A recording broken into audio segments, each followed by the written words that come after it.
Thank you so much, Charlie, Dr. Wall, for the opportunity you've given me to open this very important economic summit. I was wondering why I was chosen to give the opening remarks. I thought perhaps it was because I sit on the Committee on Higher Education, and that wasn't it. Maybe because it's my district, well, that wasn't it. My hometown, that wasn't it. Maybe because I live 5 doors down and Charlie knew I wouldn't be late. So I think that was the real reason I've been asked to be here. Before I share with you some remarks this morning, I want to welcome a few people that are here and that are not here due to circumstances beyond their control. First of all, I want to send regards from the Senate President. Terry Murray has either just left or is now preparing to leave on a trade mission to Russia. It's her 3rd trade mission. She expects to come home at the end of next week with great news on some international efforts she's been working on that will go a long way towards stimulating the economy in Massachusetts, and particularly on the South Shore and Southeastern Massachusetts. I also want to welcome the Mayor of Brockton, Linda Balzotti. Linda, I believe you're here. There you are. Good to see you again, Linda.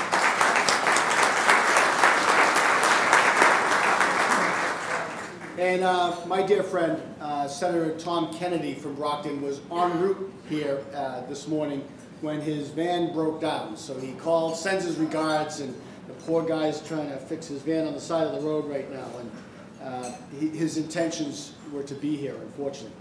Before I begin, I want to thank Kathleen Kirby. Kathleen, where are you? There you are, for your efforts in putting this together. And of course, thank Charlie Wall, President of Massasoit, and the chair of the Connect. Charlie, the work you're doing in my home area, Brockton, Avon, is really phenomenal. Having just opened up the Middleborough branch, I was able to share that day with you. And the people in Middleborough are still talking about having Massasoit in their community and making higher education accessible to them. You know, some folks, Brockton is far away. And to have a campus in their hometown is such a great joy. It's become a prize of the community in a very short time. And your work in getting that done will never be forgotten. Folks, just a few pearls of unqualified wisdom. Now that the campaign is over, you know, I can put all the canned speeches and the political rhetoric aside and really talk to you about how I feel about what you're doing, because you're doing God's work in so many ways. I think people are going to look back a decade from now and they're going to ask, were those the best of times or were those the worst of times? And I think some today, most today, may say, boy, these have got to be the worst of times. These are difficult. I would suggest that a decade from now, people are going to look back and say those were the best of times. Not because it's going to get worse. It's clearly getting better. But because of how you managed through these difficult times, we will look back and say, in fact, these were the best of times. You see, Massachusetts is one of only a very small handful of states structured as a commonwealth. It stands for the common good. I believe we're one of 4. For that reason, we continue to invest in the future of this great state. Whether it's healthcare, whether it's early childhood education, K through 12, or public higher education, we continue to invest in our greatest assets, which are our people, our citizens. And it's not always easy during these budget constraints that we have to deal with. But we continue to invest. And because of that, we were the last to go into the recession. We were the first to come out of the recession. We're the only state that has created new jobs over the past 6 months, strike that. We've created more jobs in Massachusetts than in all the other New England states combined. Now, why is that possible? Well, a number of things have to come together to make it possible. It starts with our culture of standing for the common good. It's what we believe in. It's who we are. It's not just what we do, it's who we are. We care about our seniors, we care about our veterans, we care about our kids, our children. Public education is a major priority for us. We just don't say it, we live it. But then, along the way, in 1993, I strike that, 2003, the Connect comes along. What a novel concept. higher education, communicating with the government, communicating with business, and communicating with local municipal leaders for the purpose of economic development. Collaboration. What a wonderful concept. I said at an event with Charlie a couple of years ago that when I bought companies that were broken, 1 + 1 had to equal 3 in order for me to buy that company. In other words, the sum of the individual parts, when combined in a very efficient way, needed to be more valuable than the sum of those parts. That's what the Connect is about. See, business as a standalone can't create jobs. There has to be a relationship from the executive branch of government with respect to strategy.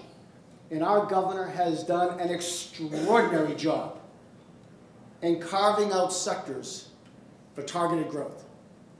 Green energy, life sciences, biotech, the film industry, green energy. It goes on and on and on. And even as we were on the eve of a recession, he led the way in investing money in those industries so that they would grow, and now they're growing at double-digit rates.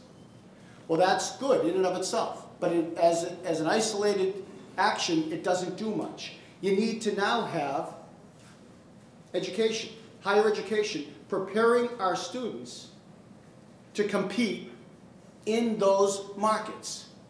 And that's where the connectors come in. Because there's been that communication, there has been that collaboration, there has been that transfer of information and ideas and energy and support. And therefore, you're preparing students for the markets that are just now emerging. You combine that with K through 12, actually pre-K through 12. And now you can look at the life cycle of preparing a state for future economic expansion and success. We prepare them at a very early age with a high-quality education. They now go to a local institution. They get a quality education that's targeted towards the industries and the sectors that we're investing in. And now they stay in Massachusetts, the children, the kids, the graduates, stay in Massachusetts. So now companies want to stay here because we've got the best inventory of human capital in the country. In the country. And then companies want to come here because they can take advantage of that human capital that's been highly educated. That's the work of the Connect. That's what you're doing here today.